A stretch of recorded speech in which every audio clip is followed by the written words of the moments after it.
In this brief video, I want to show you how you can customize the single line displays. The single line displays is this grid that you're seeing once you do your search and get your results. What you could do is change some items on here, such as the order, just by grabbing and moving the field that you want and dropping it where you like it is the first thing I want to show you. You can click on the header of each column and sort it either ascending or descending order by clicking it once or twice. So whichever column you like, you can sort it. But you can also not just move fields around and drop it where you like, but you can add new fields. So for example, you notice it says beds and baths here, but the bath field that you're looking at in this list is total baths. Well, some of you might like to see full, half, and three-quarters baths instead of total baths. So what you need to do to insert a new column or columns is move above or below, and when you see those four arrows there, just simply do a left click, and then you can either remove that column or insert a new column. I'm going to insert 3 new columns. Down here, I can either scroll down and find the fields, or simply type in a little bit of what the field is called, such as bath, and then I can select the baths full and hold down my control button and select half and three-quarters. And then when I hit apply, all 3 of those get added just to the right of where I said insert column, which was on the total baths field. Once I have that, then what I can do is just simply click on the bath field and remove it, because now I can see baths full, half, and three-quarters baths, which is much better than seeing total baths. Another thing I want to show you is I can resize this, because here you can see it says bath or B-A-F-U-L-L, which takes up a lot of space. So above or below, when I see those 4 arrows, I just simply click, and then instead of removing or inserting a new one, I just put my cursor right up here and backspace and delete that out and call it maybe something like FB for full baths.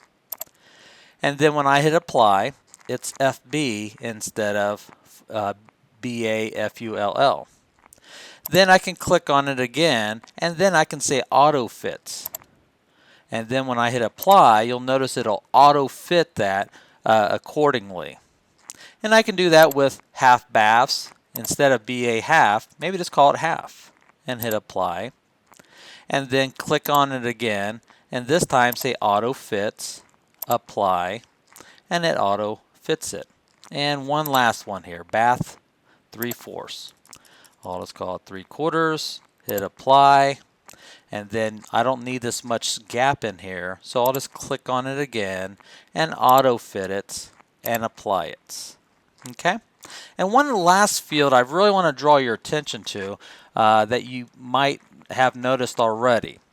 This price field. This price field is actually a field called current price. So if you're looking at active listings, that is its current listing price. If I go back and refine my search, and this time I say solds, and now I'm looking at my list of solds, this current price field is showing the current sold price for that listing. But some of you may not like current price because you like to see list price and sell price. So watch this. Like I said, when you see those 4 arrows on top of that field, just left click and then insert a new column. Now I'm going to insert a price field, and I can insert close price, list price, and by the way, you can add original list price and the last price it was before its current listing price. But I'm just going to add those 2 for now. I hit OK or apply, and now it added close and list price, and I don't need this current price field anymore, so I'll just remove it. So what I'm going to do is just put list price first and then close price. So now you can see my grid. I've got list price, close price, and I actually have full baths, half baths, and three-quarters baths. So It's very important that I save this, because if I don't save it, this agent single line will go back to the way it was before, and I won't want that. So if I follow this over where it says 10 per page, 25, 50, or 100, and then it says the little piece of paper with a pencil, it says Manage Display. If I click on that, I can give it my own name. And we'll just call it something like Single Line Display.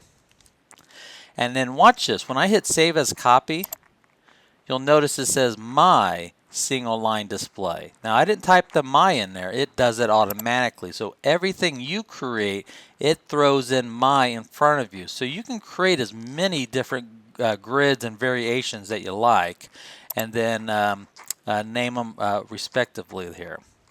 And one last thing, if I come back in later and I make a change to this, let's say I want to move one of these third-party links over, such as the Realist Tax link. I like that one. I use that one a lot. So I'm even going to move this way over here and drop it next to the history and the pictures icon. And maybe I even use the this tax link here too. So you can just pull all the ones that you like and drop them here or anywhere. But make sure if you do make changes to this, you go right back into that piece of paper and then save the changes. Or I can save it as a copy, which leaves my original untouched, and then I just make a copy of it. But I'm just going to say Save Changes. Okay? Now, I want this to be my default. So every time I come in right now, it's currently going to default at the original single line display, and I'll have to choose the single line display.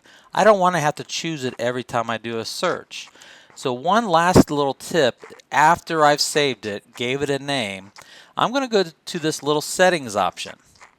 When I click on that settings option, I'm going to be able to set the current display, its current sort order, and the current per page counts as my starting defaults. So that means every time I do a search, get the results for residential, it'll use my single line display, not the original one there. Hope this little video helps you, and if you have any questions, please let us know. Thank you.